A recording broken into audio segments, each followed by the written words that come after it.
Saudaraku kaum muslimin yang dimuliakan Allah, sebelum kita masuk ke bagaimana jalannya pertempuran di perang Uhud, di mana perang Uhud ini merupakan perang besar yang kedua yang terjadi antara kaum muslimin dengan kaum musyrikin setelah perang Badar. Sebelum kita masuk ke dalam pembahasan bagaimana jalannya peperangan, ada beberapa hal yang ingin kita sampaikan, yakni tentang latar belakang mengapa terjadi perang Uhud antara kaum muslimin dengan kaum musyrikin. Para ulama menyebutkan setidaknya ada 4 latar belakang atau 4 sebab yang memicu perang Uhud. Yang pertama yang berkaitan dengan faktor keagamaan, yaitu kaum musyrikin memiliki cita-cita ingin menghancurkan kaum muslimin karena keimanan mereka. Karena kaum muslimin, akidah mereka hanyalah menyembah Allah Subhanahu wa taala yang esa, sedangkan kaum musyrikin mereka menyembah banyak berhala. Maka mereka ingin memusnahkan kaum muslimin beserta dengan apa yang mereka yakini, ya, beserta dengan keyakinan mereka. Kemudian yang kedua adalah faktor sosial, di mana kaum musyrikin Quraisy mereka merasa sakit hati dan merasa direndahkan karena kekalahan yang mereka dapati di perang Badar. Karena mereka sakit hati yang selama ini Quraisy, ya, penduduk kota Makkah dikenal sebagai komunitas yang mulia karena penjagaan mereka terhadap Baitullah. Ternyata mereka harus harus menanggung kehinaan dikalahkan oleh kaum muslimin di perang Badar. Oleh karena itu, ya, dia ingin membalas sakit hati, ya, atas kekalahan yang terjadi di perang Badar. Kemudian yang ketiga adalah faktor politik, ya. Ini berkaitan dengan faktor yang kedua tadi, faktor sosial, yakni Quraisy ingin mengembalikan pamornya kembali di hadapan bangsa Arab, ya, dengan kejayaan karena bisa mengalahkan kaum muslimin. Dan yang keempat, faktor keempat yang menjadi latar belakang perang Uhud adalah faktor ekonomi. Sebagaimana yang telah kita ketahui bersama bahwa jalur perdagangan Quraisy, ya, menjadi terganggu setelah perang Badar, sehingga mereka tidak lagi bisa untuk melaksanakan perdagangan mereka ke negeri Syam. Ya, di awal pembahasan tentang sejarah ini kita telah sebutkan bahwa orang-orang Quraisy memiliki kebiasaan untuk melakukan perjalanan ke negeri Syam dan ke negeri Yaman. Ya, sebagaimana yang Allah Subhanahu wa taala firmankan dalam surat Quraisy, li'ilafi Quraisy ilafihim rihlatash syita'i was-shaif. Ya, kebiasaannya orang-orang Quraisy, yakni mereka mengadakan perjalanan, ya, rihlatash syita'i was-shaif, perjalanan di musim dingin dan perjalanan di musim panas. Di musim dingin mereka berdagang ke negeri Yaman di bagian selatan, dan di musim panas mereka berdagang ke negeri Syam. Otomatis setelah perang Badar, jalur perdagangan mereka ke negeri Syam ini terganggu. Oleh karena itu, Quraisy ingin mengembalikan kembali kondisi perdagangan mereka dengan mengalahkan kaum muslimin. Nah, sebelum terjadinya perang Uhud, sesungguhnya kaum musyrikin Quraisy, ya, berusaha untuk mencoba mencari jalur baru, karena jalur yang biasa mereka tempuh, ya, sudah mendapatkan gangguan dari kaum muslimin. Maka mereka mencoba untuk mencari jalur alternatif menuju kota atau menuju negeri Syam, ya. Hal ini mereka lakukan dengan meminta bantuan seorang penunjuk jalan yang bernama Furad bin Hayyan, ya, yang kemudian dengan ditunjuki atau dibimbing oleh Furad bin Hayyan ini, mereka menemukan jalur baru, atau mereka menempuh jalur baru dengan melewati sisi timur kota Madinah. Jadi kalau sebelumnya jalur perdagangan mereka menempuh bagian barat kota Madinah, namun karena jalur ini sudah dikunci oleh Rasulullah SAW dan kaum muslimin, mereka berusaha untuk mencari jalur yang baru di bagian barat atau di bagian timur kota Madinah. Maka kemudian rencana mereka ini, yakni untuk membuat jalur yang baru ini, bocor ke Rasul Shallallahu Alaihi Wasallam akibat mereka kebiasaan mereka mabuk-mabukan, ya ketika itu ada di antara kaum muslimin yang ikut minum khamar bersama mereka. Ketika itu belum diharamkan khamar, sehingga ada sebagian dari kaum muslimin yang sempat minum khamar bersama kaum musyrikin. Kemudian mereka pun membocorkan, ya, dalam keadaan mabuk mereka membocorkan rencana pengambilan jalur yang baru untuk mereka berdagang. Lalu disampaikanlah perkara ini kepada Rasul Shallallahu Alaihi Wasallam. Maka kemudian Rasul Shallallahu Alaihi Wasallam mengirimkan pasukan yang dipimpin oleh Zaid ibn Harithah untuk mencegat kafilah dagang tersebut. Maka ketika kafilah dagang ini yang ketika itu dipimpin oleh Sofwan bin Umayyah, yang mereka sampai ke suatu tempat, ya, yang bernama Al-Hanakiyah, maka pasukan Zaid ibn Harithah berhasil mencegatnya. Lalu para pedagang Quraisy ini pun kabur. Mereka meninggalkan barang perdagangan yang sangat banyak. Demikian juga mereka meninggalkan Fuad bin Hayyan yang menjadi penunjuk jalan mereka. Mereka kabur kembali ke Makkah. Maka Fuad bin Hayyan pun dibawa ke hadapan Rasul Shallallahu Alaihi Wasallam. Kemudian dia pun menyatakan keislamannya. Zaid bin Harithah berhasil membawa rampasan perang yang sangat banyak ketika itu. Oleh karena itu, ya, orang-orang Quraisy berpikir kembali, ya, ini mau tidak mau kita harus mengalahkan, ya, Muhammad dan para pengikutnya. Kenapa? Karena kita sudah mencoba untuk mengalihkan jalur perdagangan kita, tetap tidak berhasil. Sehingga harus ada jalan bagaimana caranya agar kita kembali bisa melakukan perdagangan kita secara normal tanpa gangguan dari kaum muslimin. Inilah saudaraku kaum muslimin yang semoga dimuliakan oleh Allah Subhanahu wa taala, latar belakang terjadinya perang Uhud.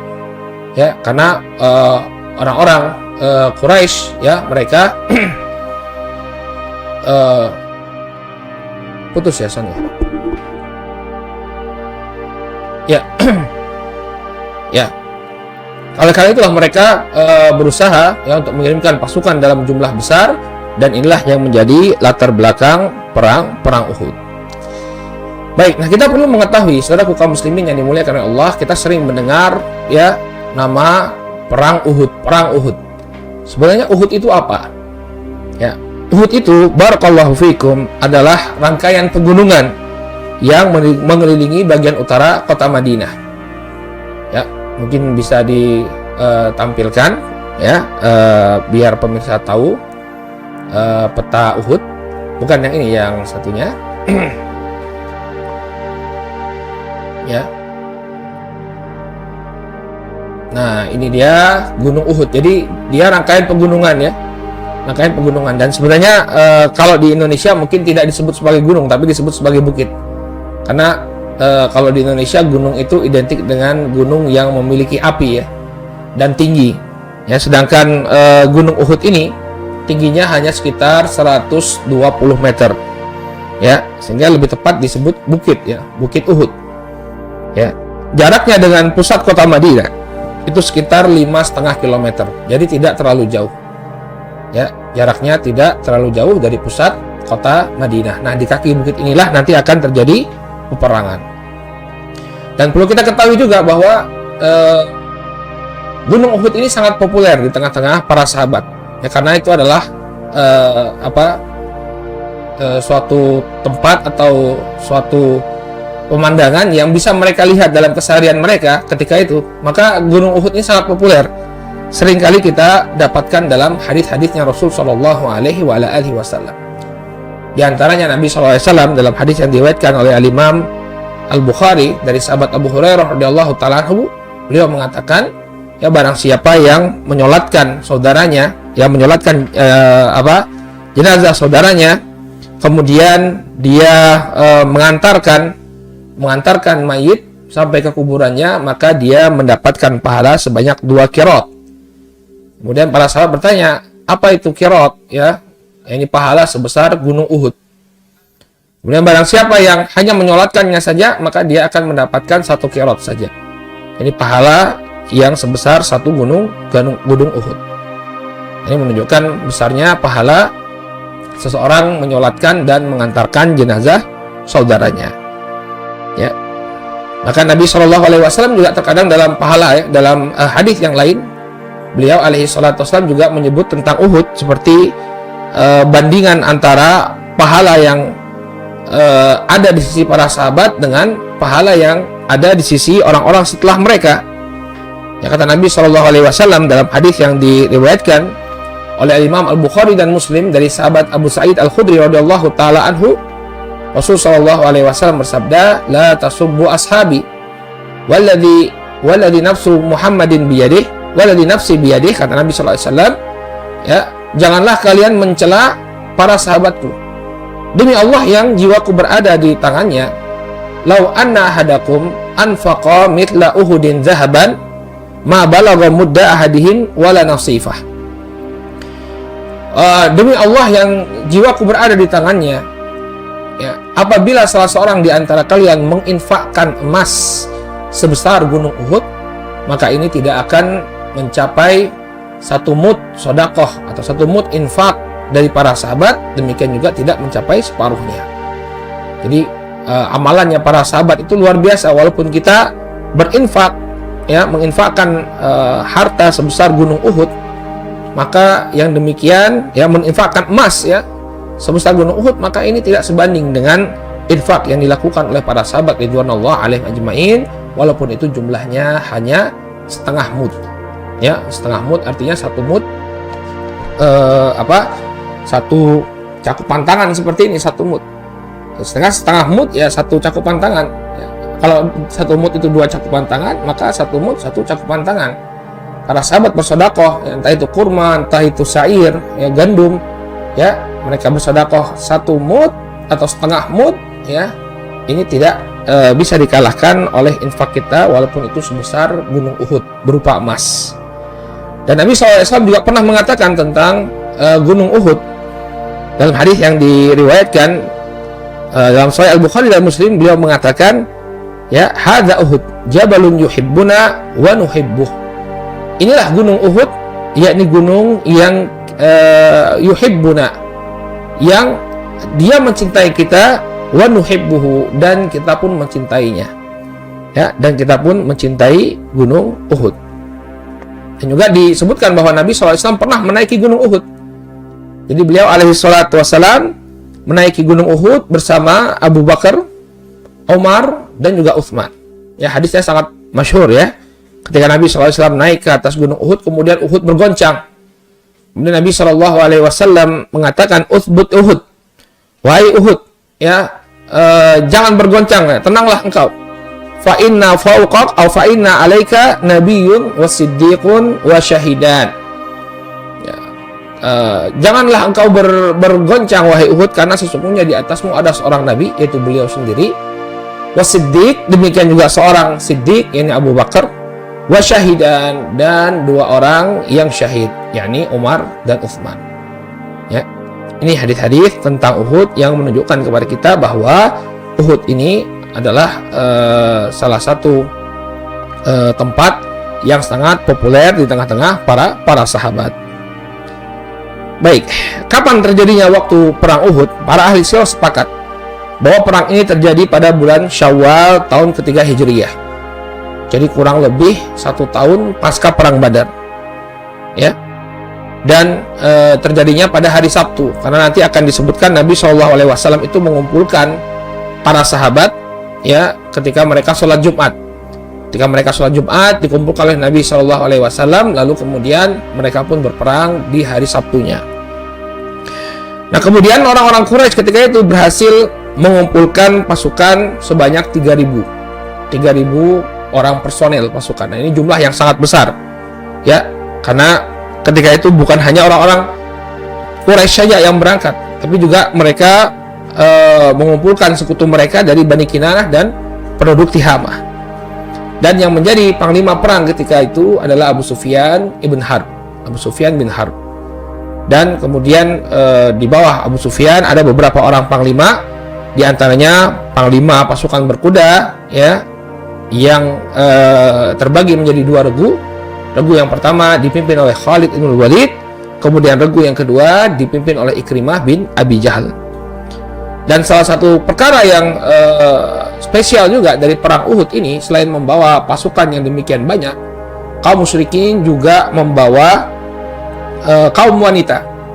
Ya, banyak di antara kaum wanita yang mereka ikut sertakan dalam peperangan ini. Tujuannya untuk apa? Barakallahu fikum, adanya kaum wanita dalam peperangan ini. Tujuannya kaum wanita ini ya untuk menyemangati pasukan kaum musyrikin. Ya, yang pernah kita jelaskan ya bahwa kaum musyrikin ini memiliki gengsi dia kalau berhadapan dengan kaum wanita. Maka nanti kaum wanita ini mereka letakkan di bagian belakang pasukan. Ketika ada di antara kaum musyrikin yang ingin untuk kabur dari medan pertempuran, maka mereka akan berhadapan dengan wanita-wanita ini. Wanita-wanita ini akan mencela orang-orang yang kabur sehingga muncul rasa malu pada diri mereka sehingga mereka pun tidak jadi kabur dari medan pertempuran. Jadi ini adalah salah satu strategi yang dipakai oleh orang-orang Quraisy untuk mempertahankan pasukan mereka agar jangan lari dari pertempuran. Adanya kaum wanita yang diletakkan di bagian belakang untuk mencela mereka apabila mereka lari dari pertempuran.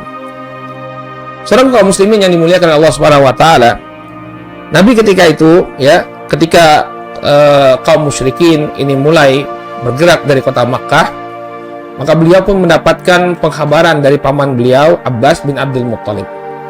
Ya, sehingga sebagian para ulama mengatakan bahwa sesungguhnya Abbas bin Abdul Muttalib ini sudah masuk Islam. Ya, beliau radhiyallahu taala anhu sudah masuk Islam, hanya saja menyembunyikan keislamannya. Maka ketika kaum musyrikin mulai bergerak menuju kota Madinah, ya, Abbas ini pun memberikan atau mengirim seorang utusan untuk mengkhabarkan kepada Nabi alaihi salatu wassalam tentang penyerangan orang-orang Quraisy. Dan kurirnya Abbas ketika itu dia menggunakan kuda yang sangat cepat. Ya, sehingga waktu yang ditempuh ketika itu, ya, kalau saya tidak salah hanya 3 hari. Ya, dia bisa menempuh perjalanan dari Makkah ke Madinah untuk memberikan kabar kepada Rasul Shallallahu Alaihi Wasallam agar Rasul Shallallahu Alaihi Wasallam bersiap-siap terlebih dahulu untuk menghadapi orang-orang Quraisy. Maka sampailah utusan dari Abbas bin Abdul Muttalib kepada Rasul Shallallahu Alaihi Wasallam. Kemudian ketika itu surat yang dibawa oleh utusan tersebut dibaca oleh Ubay bin Ka'ab di hadapan Rasul Shallallahu Alaihi Wasallam. Dengan demikian taulah Nabi Shallallahu Alaihi Wasallam bahwa kaum musyrikin akan segera menyerang kota Madinah. Nah, ketika itu Rasul Shallallahu Alaihi Wasallam bermimpi. Beliau Shallallahu Alaihi Wasallam bermimpi bahwa beliau menghunus pedang beliau. Dalam sebuah hadis yang diriwayatkan oleh Al-Imam Al-Bukhari dari sahabat Abu Musa Al-Asy'ari radhiyallahu taala anhu, ya, beliau Nabi SAW mengatakan, ya, qala ra'aitu fi ru'yaya anni hazaztu sayfan fanqata'a sadruh. Aku melihat dalam mimpiku bahwa aku menghunus sebatang pedang, kemudian pedang itu pun patah. Fa idza huwa ma usiba minal mu'minin yauma Uhud. Ini sepertinya beliau Shallallahu Alaihi Wasallam menceritakannya setelah terjadinya perang Uhud. Ya, beliau menceritakannya setelah terjadinya perang Uhud. Jadi sebelum terjadinya perang Uhud beliau bermimpi. Apa yang beliau lihat dalam mimpi tersebut? Bahwa pedang beliau patah. Lalu beliau di kemudian hari menafsirkan ini sebagai kekalahan yang menimpa ya kaum mukminin. Thumma hazaztuhu ukhra fa'ada ahsana makan. Kemudian aku pun menghunus ya pedangku lagi dan pedangku itu menjadi baik. Makan ya ahsan makan fa idza huwa ma jaa bihillahu minal fath wajtima'il mu'minin. Ternyata ini menandakan bahwa ya Allah Subhanahu wa taala memberikan kemenangan dan menunjukkan bersatunya kaum muslimin. Jadi Nabi SAW ini melihat seolah-olah beliau melihat bagaimana terjadinya perang Uhud. Ya, di perang Uhud itu kaum muslimin sampai kalah ya, ditandai dengan pedang beliau yang patah. Namun kemudian pedangnya menjadi bagus lagi. Karena nanti ada kondisi di mana Nabi SAW sampai terjepit. Ya, sampai terjepit ingin dibunuh oleh kaum musyrikin, lalu kemudian bangkitlah para sahabat untuk melindungi beliau. Qala wa ra'aitu fiha baqaran, dan aku melihat di dalam mimpiku ya ini seekor sapi. wallahu khairun fa idahum al-mu'minun yauma Uhud. Ya, dalam riwayat yang lain bahwa sapi ini disembelih, ya, disembelihnya seekor sapi. Maka kata beliau, ya, tafsiran dari sapi ini adalah kaum mukminin yang syahid di perang Uhud, yang syahid di perang Uhud. Ya, jadi ini adalah mimpi dari Rasul Shallallahu Alaihi Wasallam tentang bagaimana terjadinya perang Uhud. Jadi nanti kaum muslimin mengalami kekalahan, namun kemudian mereka bangkit kembali untuk melindungi Rasul Shallallahu Alaihi Wasallam dan akhirnya berhasil mengusir pasukan kaum musyrikin. Dan walaupun mereka berhasil mengusir, tapi cukup banyak jatuh korban dari kaum muslimin. Nah, kemudian Rasul Shallallahu Alaihi Wasallam, saudaraku kaum muslimin yang dimuliakan Allah, setelah beliau mendapatkan kabar dari utusannya Abbas bin Abdul Muthalib, beliau pun mengajak para sahabat untuk bermusyawarah.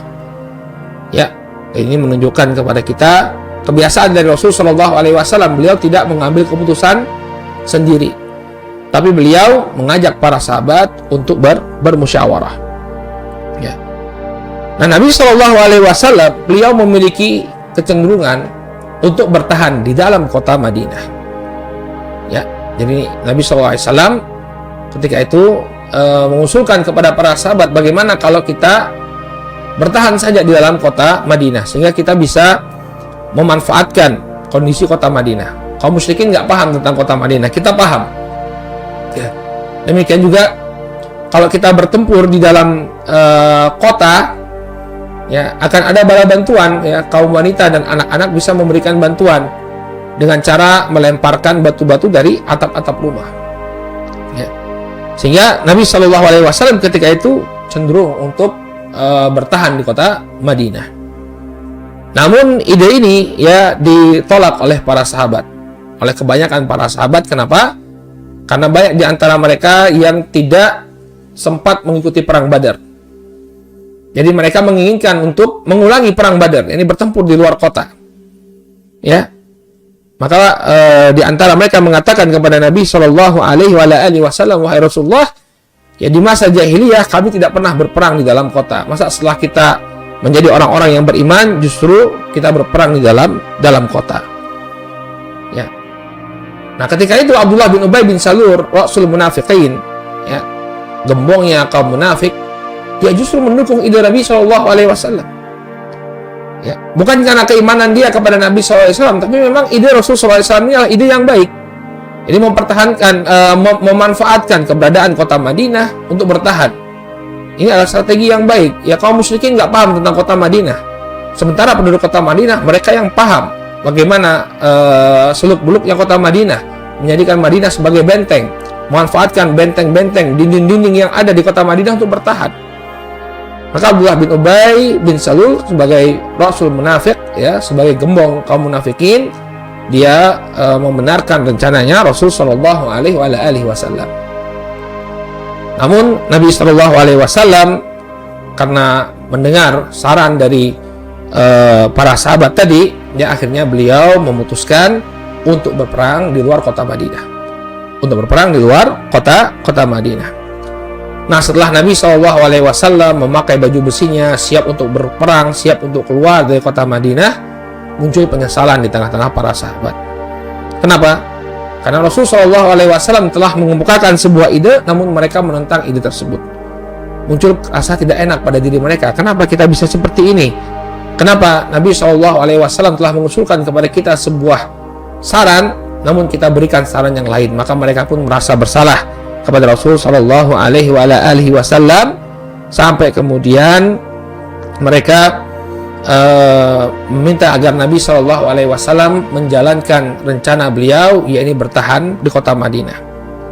Namun ketika itu Nabi Shallallahu Alaihi Wasallam sudah menggunakan baju besinya, maka beliau mengatakan tidak sepantasnya bagi seorang Nabi ketika dia sudah menggunakan baju besinya lalu dia lepaskan, ya, melainkan dia harus berperang terlebih dahulu. Sehingga Nabi SAW kemudian memutuskan agar berperang di luar kota Madinah. Nah, ini juga yang menjadi alasan nanti, ya, Abdullah bin Ubay bin Salul bersama sekitar 300 orang pengikutnya yang juga ikut perang Uhud, ternyata mereka berbalik. mereka berbalik tidak mau berperang di perang Uhud. Salah satu sebabnya ya karena mereka merasa bahwa ide mereka tidak diakomodir. Mereka lebih suka untuk berperang di dalam kota Madinah. Tapi ini alasan saja, alasan dari kaum munafikin. Baik, maka kemudian bergeraklah Nabi SAW ya ketika itu di hari Jumat di pertengahan bulan Syawal, beliau memberikan motivasi kepada para sahabat, mengumpulkan para sahabat sehingga terkumpullah 1.000 orang pasukan. Ya, kemudian Nabi SAW membagi-bagi pasukan ini menjadi 3 kelompok. Di sana ada kelompoknya kaum muhajirin. Ketika itu panjinya dipegang oleh Mus'ab bin Umair. Mus'ab bin Umair sebagaimana yang kita ketahui seorang sahabat yang memiliki banyak sekali keutamaan. Beliau termasuk orang yang pertama berdakwah mengajak penduduk Madinah untuk masuk Islam. Mus'ab bin Umair, dan dia memiliki keserupaan dengan Nabi SAW dari sisi fisik, sehingga banyak orang yang mengira Mus'ab bin Umair ini adalah Rasul SAW. Beliau inilah yang kemudian diberi tanggung jawab oleh Rasul SAW untuk memegang panji muhajirin, sampai kemudian nanti beliau radhiyallahu anhu mati syahid, kemudian digantikan oleh Ali bin Abi Thalib radhiyallahu taala anhu. Adapun kaum muhajirin dibagi menjadi 2 pasukan. Yang pertama adalah pasukannya Aus yang panjinya dibawa oleh seorang sahabat yang mulia, Usaid bin Hudair radhiyallahu taala anhu, dan panji yang kedua dari kalangan Khazraj dipercayakan atau dicerahkan kepada sahabat Al-Habbab bin Mundhir radhiyallahu taala anhu. Nah, di sana Nabi SAW ya membuat satu pasukan khusus. Ini pasukan pemanah. Pasukan pemanah ini dipimpin oleh seorang sahabat yang mulia, yaitu sahabat Abdullah bin Jubair.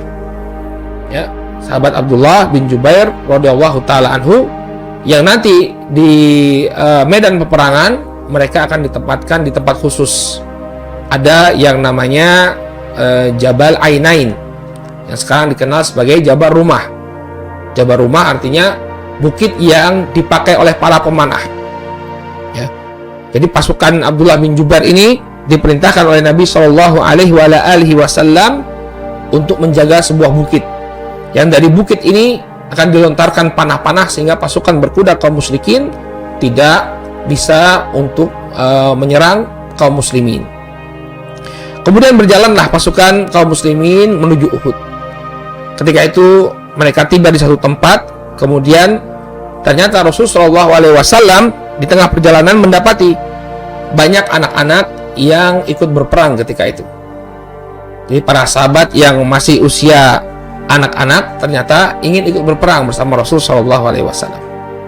Kita bisa melihat bagaimana bagusnya pendidikan atau tarbiyah yang ada di masa Nabi SAW, sampai kemudian para sahabat yang masih anak-anak rela untuk mengorbankan jiwa mereka berperang bersama Rasulullah SAW. Masih anak-anak. Ya mungkin kalau di masa kita ya anak-anak di masa kita di usia sebelum balik apa yang mereka lakukan? Ya sibuk main bola ya, atau sibuk nge-game ya. Tapi anak-anak di masa Rasulullah SAW malah memenuhi panggilan jihad. Ya, di antara para sahabat yang masih kecil ketika itu ya nama-nama yang sangat kita kenal ya, seperti Abdullah bin Umar. Abdullah bin Umar, putranya Umar radhiyallahu taala anhu, beliau termasuk orang yang ingin ikut berperang ketika itu. Kemudian siapa lagi? Usamah bin Zaid, putranya Zaid bin Harithah, yang nanti akan menjadi panglima kaum muslimin. Dia juga ingin ikut berperang. Kemudian ada Zaid bin Thabit, pencatat wahyunya Rasul SAW.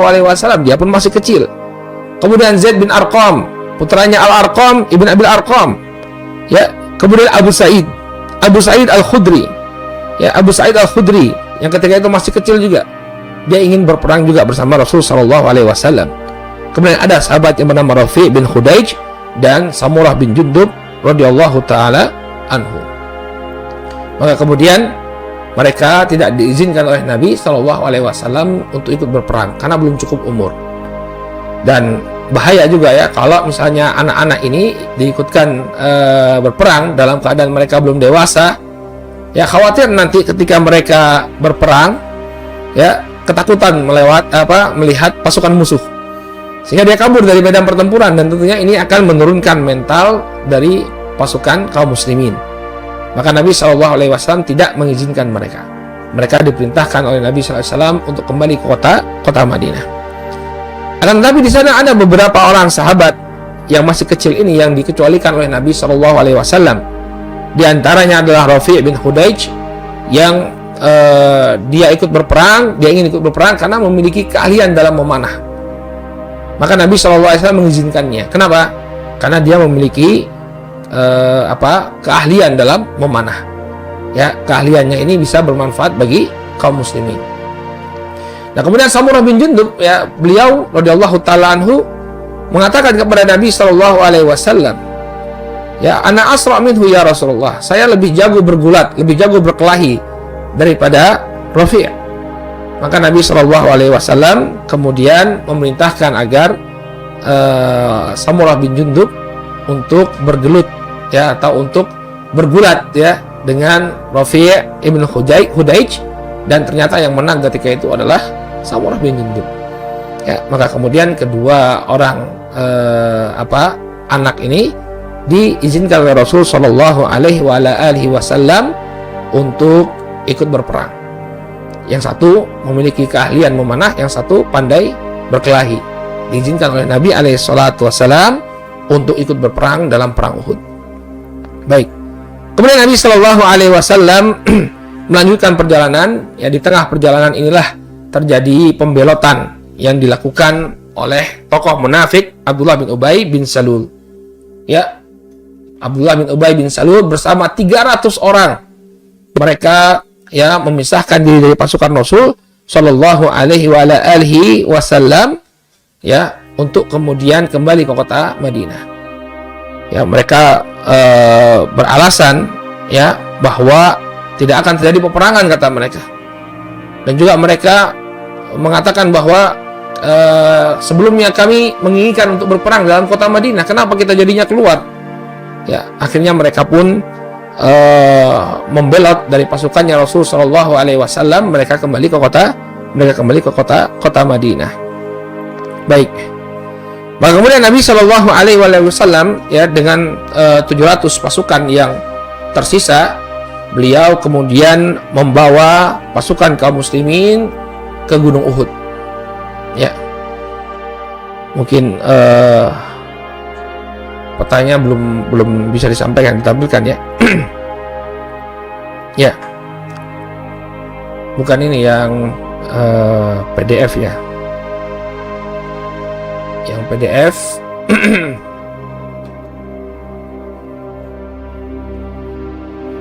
baik.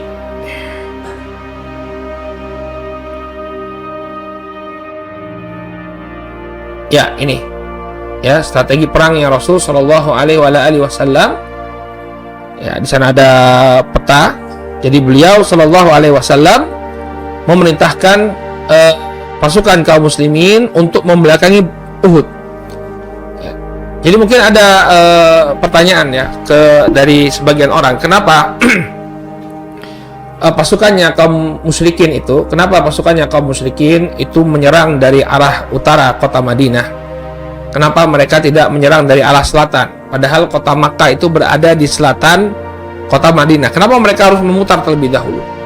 Nah, kita perlu tahu bahwa kondisi kota Madinah ketika itu dikelilingi oleh benteng-benteng alami.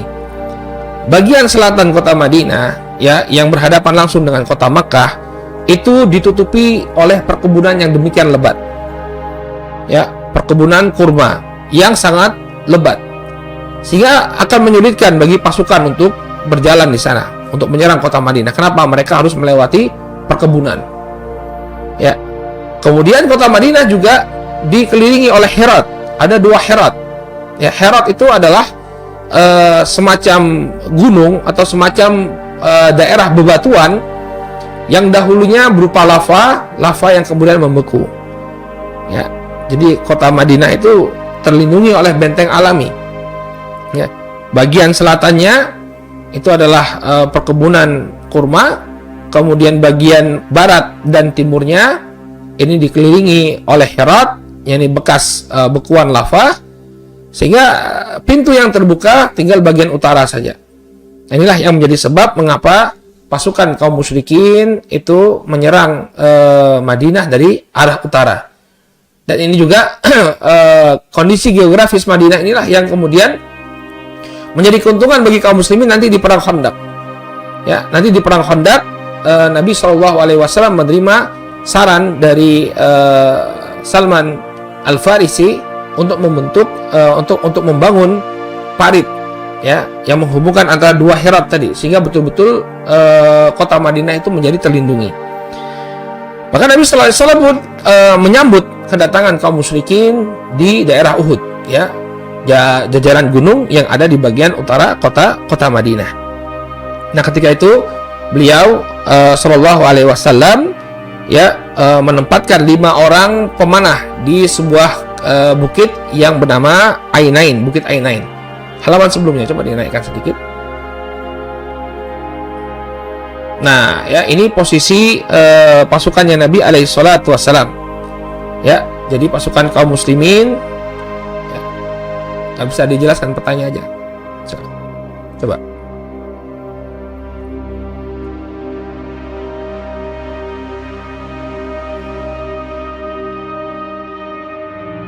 Baik, kita tunggu. Nah,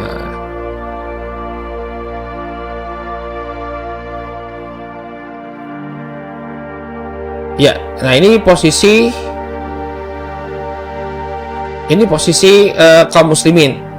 Jadi pasukan kaum musyrikin itu datang dari arah barat, sementara kaum muslimin sudah menunggu di Uhud.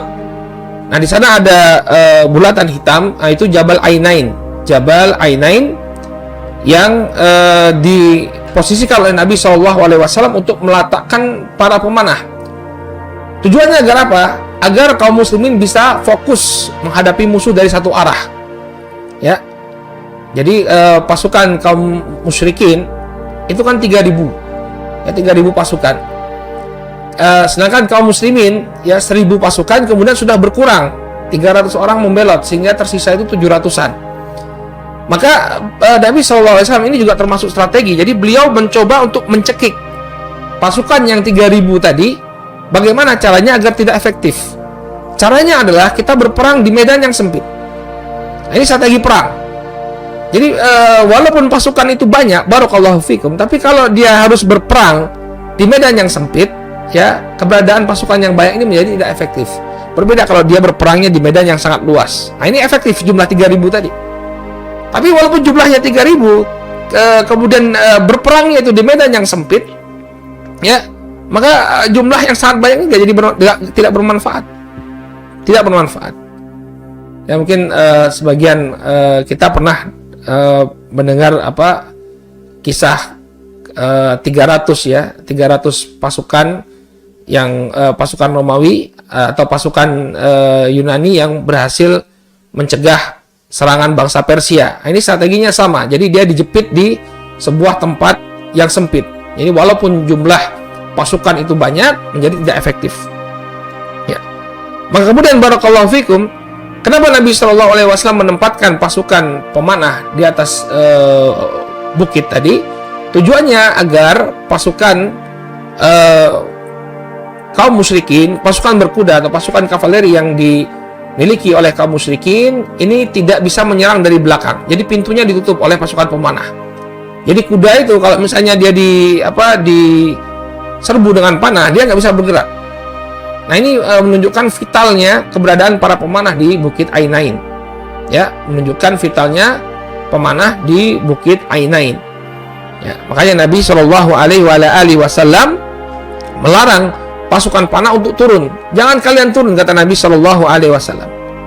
Ya, kata beliau alaihi salatu wasallam, in ra'aitumuna ya takhtafuna at-tayr fala tabrahu makanakum hadha hatta ursila ilaikum. Kata Nabi alaihi salatu wasallam kepada pasukan pemanah, ya, meskipun kalian melihat kami disambar oleh burung-burung, maka janganlah kalian meninggalkan tempat kalian sampai aku memerintahkannya, sampai aku mengirimkan utusan agar kalian turun. Wa in ra'aitumuna ya hazamnal qaum wa ata'na wa awta'nahum fala tabrahu hatta ursila ilaikum. Demikian juga kalau kalian melihat ya kami telah berhasil untuk mengalahkan musuh, janganlah kemudian kalian meninggalkan tempat ini sampai ya hatta ursila ilaikum, sampai aku mengirimkan utusan kepada kalian. Ya, sampai aku kirimkan utusan kepada kalian. Ya, karena posisi pemanah ini sangatlah penting. Dia berfungsi untuk menahan pasukan kavaleri atau pasukan berkuda yang dimiliki oleh kaum musyrikin Quraisy. Nah, untuk lebih tepatnya coba ditampilkan peta selanjutnya. Ya.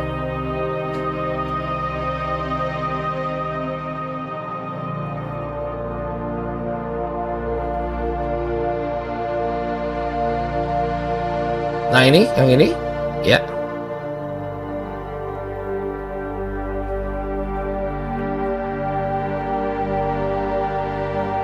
Nah, ini kita akan lihat bagaimana strateginya Rasulullah SAW mencekik pasukan kaum musyrikin di antara dua bukit ya, Bukit Uhud dan Bukit Ainain. Nah, kita bisa lihat di sana. Inilah gambaran yang tepat ya, karena sebagian kita lihat di sebagian buku ada yang menggambarkan perang Uhud tapi kurang tepat ya, sehingga tidak tergambar dengan benar. Jadi gambaran yang insya Allah tepat tentang perang Uhud ya. Jadi yang bagian kiri itu adalah arah serangan ya, dari kiri ke kanan itu adalah serangan kaum musyrikin, kemudian dari kanan ke kiri ini pasukan kaum muslimin. Nah, kemudian tanda panah yang memutar bukit. Nah, ini arah pasukan kavaleri atau pasukan berkuda yang dipimpin oleh Khalid ibn Walid. Yang sebelumnya dia tidak bisa membokong pasukan kaum muslimin. Kenapa? Karena ada para pemanah yang bersiap untuk menghujamkan atau mengirimkan panah-panahnya kepada pasukan berkuda tersebut. Jadi rencananya Nabi SAW sangat baik ya, sangat baik, sehingga pasukan kaum muslimin di awal-awal peperangan mereka mendapatkan kemenangan ya, sehingga kaum musyrikin pun lari tunggang langgang ketika itu. Baik, nah sekarang kita masuk kepada bagaimana jalannya pertempuran ya, sebagaimana biasanya terjadi mubarazah terlebih dahulu, yakni duel yang terjadi antara kedua belah pasukan. Maka ketika pasukan ini saling berhadapan, seorang jagoan Quraisy dan yang membawa panji mereka bernama Thalhah bin Abi Thalhah Al-Abdari dari Bani Abdud Dar menantang pasukan kaum muslimin agar ada yang melayani dia untuk berduel.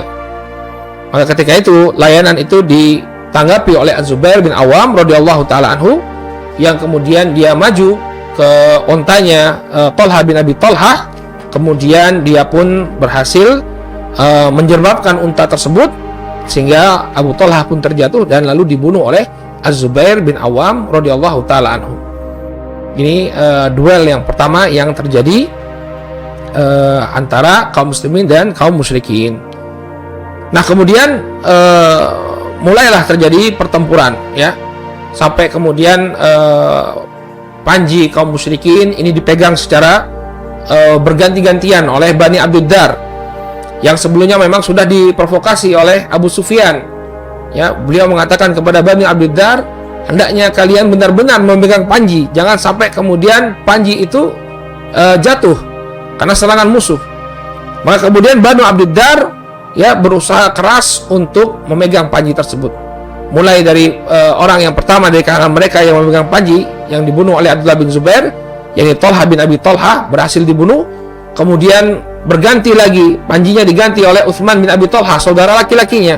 Kemudian dia pun mati ya, gugur mati di medan pertempuran. Kemudian digantikan lagi oleh Abu Sa'id bin Abi Thalhah. Kemudian Abu Sa'id bin Abi Thalhah pun berhasil dibunuh oleh kaum muslimin. Kemudian diganti oleh Musafi bin Abi Thalhah. Kemudian digantikan lagi oleh Kilab bin Thalhah bin Abi Thalhah, dan terakhir Al-Jallas bin Thalhah bin Abi Thalhah. Jadi saling bergantian mereka memegang panji Quraisy ya, karena sebelumnya sudah dimotivasi oleh Abu Sufyan. Nah, di pihak kaum muslimin sendiri ya terjadi banyak sekali kisah-kisah yang heroik ya. Ketika itu Nabi SAW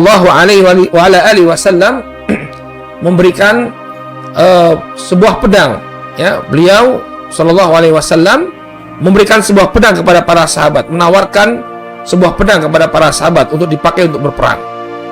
Ya, kisahnya sangat masyhur, kisahnya Abu Dujanah dan pedang yang diberikan oleh Nabi Shallallahu Alaihi Wasallam. Disebutkan dalam sebuah hadis yang diriwayatkan oleh Al-Imam Ahmad dari sahabat Anas bin Malik radhiyallahu taala anhu, anna Rasul Shallallahu Alaihi Wasallam akhadha sayfan yauma Uhud.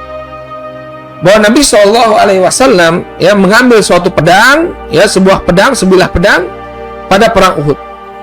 Faqala, kemudian beliau Shallallahu Alaihi Wasallam mengatakan, man ya'khudhu hadha sayf, ya, siapa yang mau untuk mengambil pedang ini, ya, siapa yang mau mengambil pedang ini.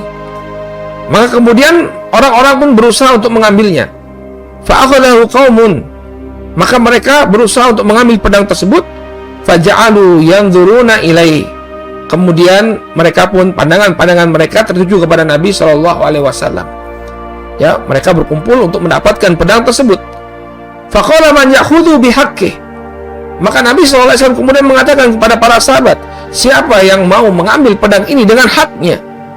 Fa'ahjamal qaum, maka mereka pun mundur. Ya, ketika Nabi Shallallahu Alaihi Wasallam ya mengatakan siapa yang mengambilnya dengan hak, ya. Kemudian dalam sebagian riwayat disebutkan apa haknya wahai Rasul, ya, bahwa dia hendaknya memegang pedang ini, mengambil pedang ini, kemudian dia bertarung menyerang ke tengah-tengah musuh. Maka yang sebelumnya sangat bersemangat untuk mengambil pedang tadi, ya, menjadi mundur. Lalu kemudian datanglah Abu Dujanah Simak bin Kharashah yang kemudian mengambil pedang tersebut, kemudian dia mengatakan ana akhidhu bihaqqihi, ya.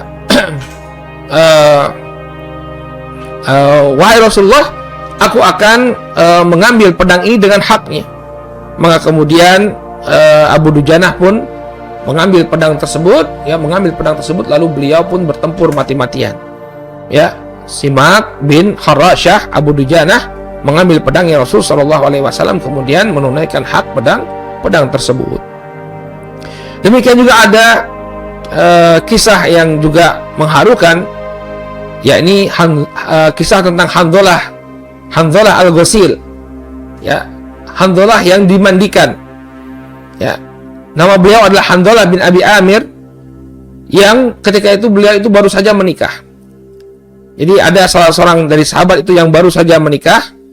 Ketika dia baru saja mensetubuhi istrinya, dia mendengar panggilan untuk berjihad di jalan Allah Subhanahu wa Ta'ala. Maka kemudian dia pun maju ke medan pertempuran, bertempur dengan kaum musyrikin, sampai kemudian Hanzalah pun mati syahid. Maka kemudian Nabi Shallallahu Alaihi Wasallam ya melihat bahwa Hanzalah dimandikan oleh malaikat. Ya. Dalam sebuah hadis yang diriwayatkan oleh Imam Al-Hakim dari sahabat Abdullah bin Zubair radhiyallahu taala anhu, beliau mengatakan sami'tu Rasulullah sallallahu alaihi wasallam yaqul inda qatli Hanzalah ibn Abi Amir, ya, ba'da in iltaqa huwa wa Abu Sufyan ibn al-Harith hina alahu Shaddad ibn al-Aswad bisayf faqatalah. Kata Abdullah bin Zubair, aku mendengar Rasul sallallahu alaihi wasallam mengisahkan tentang Hanzalah bin Abi Amir setelah dia bertemu dengan Abu Sufyan bin Harith, dan ketika itu dia berhasil dikalahkan oleh Shaddad ibn Aswad, ya, dengan pedangnya, faqatalah, kemudian dia pun terbunuh. Jadi ketika itu Hanzalah ingin memerangi atau ingin membunuh Abu Sufyan bin Harith, namun dicegat oleh pembantunya Abu Sufyan, yakni Shaddad bin Aswad. Kemudian ya Hanzalah pun gugur di medan pertempuran. Ya. Maka ketika itu Nabi Shallallahu Alaihi Wasallam mengatakan, faqala Rasul Shallallahu Alaihi Wasallam, inna sahibakum tughassiduhul malaikah. Sesungguhnya rekan kalian ini dia dimandikan oleh malaikat. Fasa'alu sahibatah. Maka orang-orang pun, yakni para sahabat, bertanya kepada istri beliau, yakni istri Hanzalah, apa yang terjadi dengan Hanzalah? Kenapa kok dia dimandikan oleh para malaikat? Maka kemudian sang istri mengatakan, innahu kharaja lamma sami'al ha'i'ah wa huwa junubun. Ya. Dia, yakni suamiku ini, dia keluar untuk memenuhi panggilan perang dalam keadaan dia masih junub. Pengantin baru saja mensetubuhi istrinya dalam keadaan masih junub. Kemudian dia mendengar seruan untuk berperang. Maka kemudian pun dia ikut berperang dan mati syahid dalam medan pertempuran tersebut. Maka Rasulullah SAW mengatakan, lidzalika ghassalathu al-malaikah. Oleh karena inilah, ya, Hamzah dimandikan oleh malaikat.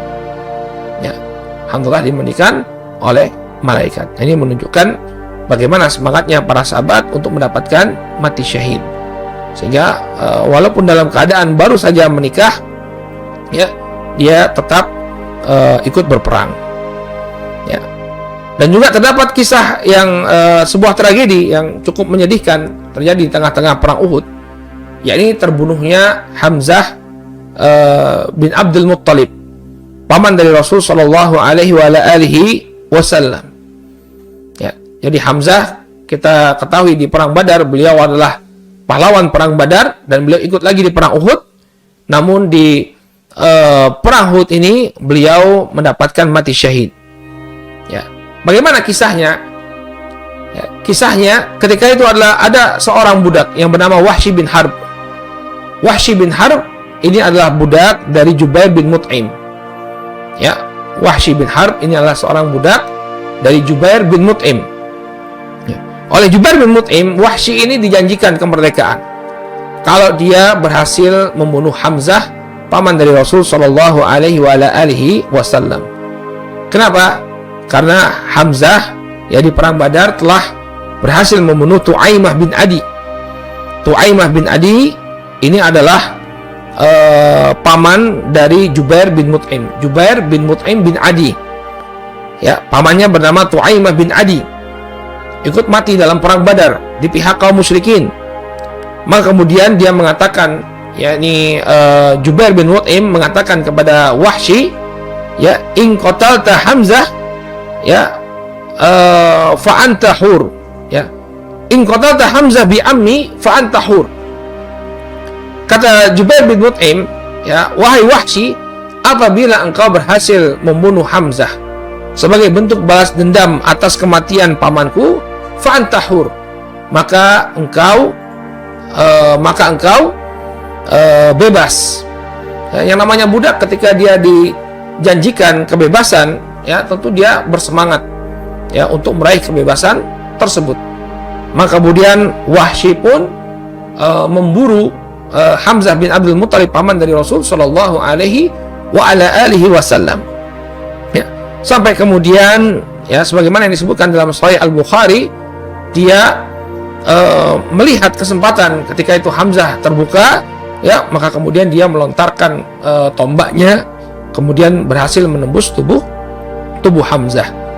Maka Hamzah pun berhasil dia bunuh, lalu dia kembali kepada tuannya dan mendapatkan kemerdekaan. Ya, ini kisah terbunuhnya Hamzah, paman dari Rasulullah Shallallahu Alaihi Wasallam. Nah, Wahsy-nya sendiri, barakallahu fikum, akhirnya masuk Islam.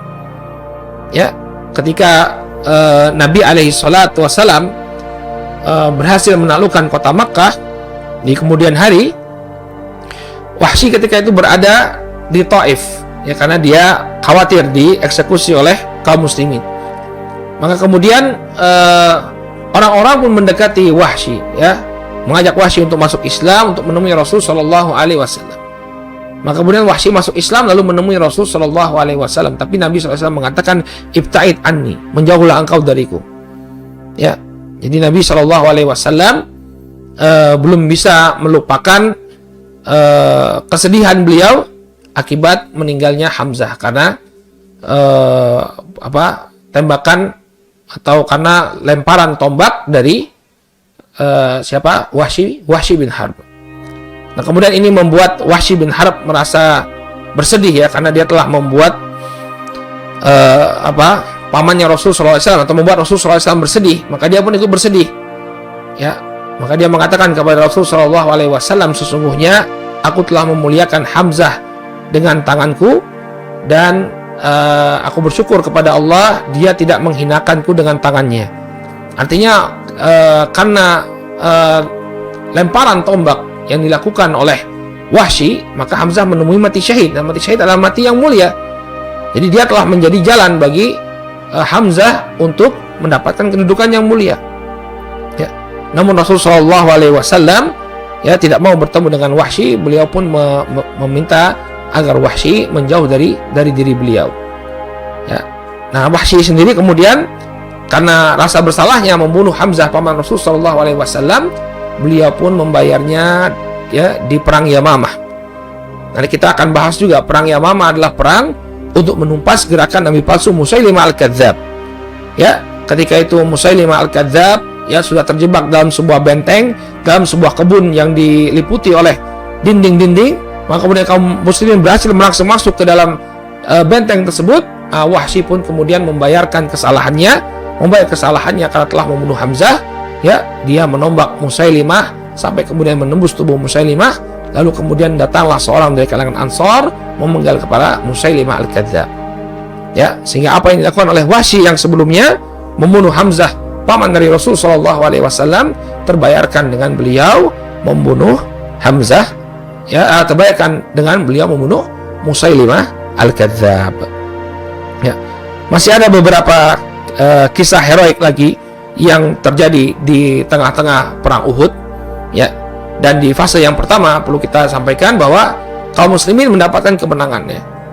Ya, ada kisah-kisah heroik dan menunjukkan kemenangan yang diperoleh di kaum muslimin, ya, pada kaum muslimin di awal-awal pertempuran. Namun keadaan berbalik 180 derajat, ya, karena disebabkan oleh para pemanah yang tidak mematuhi perintah Rasul SAW. Bagaimana kelanjutannya? Insya Allah kita akan bahas pada pertemuan yang akan datang biiznillahi ta'ala. Baik. Wallahu ta'ala alam. Di sini ada beberapa pertanyaan yang berkenaan dengan materi kita. Ya. Dalam perang Uhud, ya, pasukan pemanah turun atas inisiatif sendiri atau mereka secara serentak ingin turun mengambil ghanimah. Ya, apakah mereka terprovokasi komando salah satu pemanah di sana? Ya, nah ini tidak ada komando untuk turun. Ya, ini hanya godaan saja. Insya Allah kita akan bahas pada pertemuan yang akan datang. Apa yang menyebabkan mereka tergoda untuk turun? Ya, karena memang ketika itu suasana perang memang kelihatan kaum muslimin itu sudah di atas angin. Pasukan kaum musyrikin itu sudah kocar-kacir sampai kemudian mereka kabur, ya, sampai mereka kabur sudah kocar-kacir, sehingga wallahu ta'ala a'lam bissawab, ya, mungkin ini ijtihad juga dari para sahabat. Kalau kita berpikir positif, ya, mereka berijtihad bahwa kaum muslimin sudah mendapatkan kemenangan, tugas mereka sudah selesai, sehingga mereka turun. Ya, tapi lebih lengkapnya insya Allah kita akan bahas pada pertemuan yang akan datang, ya, bagaimana kejadian sebenarnya kenapa mereka turun dari bukit tersebut. Baik. Ustadz, kalau sedang umrah biasanya diajak oleh tour guide ke sekitar Bukit Uhud. Apakah ada kuburan sahabat yang gugur di sana? Ya, syuhada Uhud, para sahabat yang gugur di perang Uhud semuanya dimakamkan di sana. Makanya kalau antum tour ke Gunung Uhud, di sana ada tempat yang dipagari. Yang kita tidak boleh masuk. Nah, disitulah dikuburkan para sahabat Nabi SAW, termasuk Hamzah bin Abdul Muthalib radhiyallahu taala anhu. Ya, apakah di sana kuburannya bertingkat?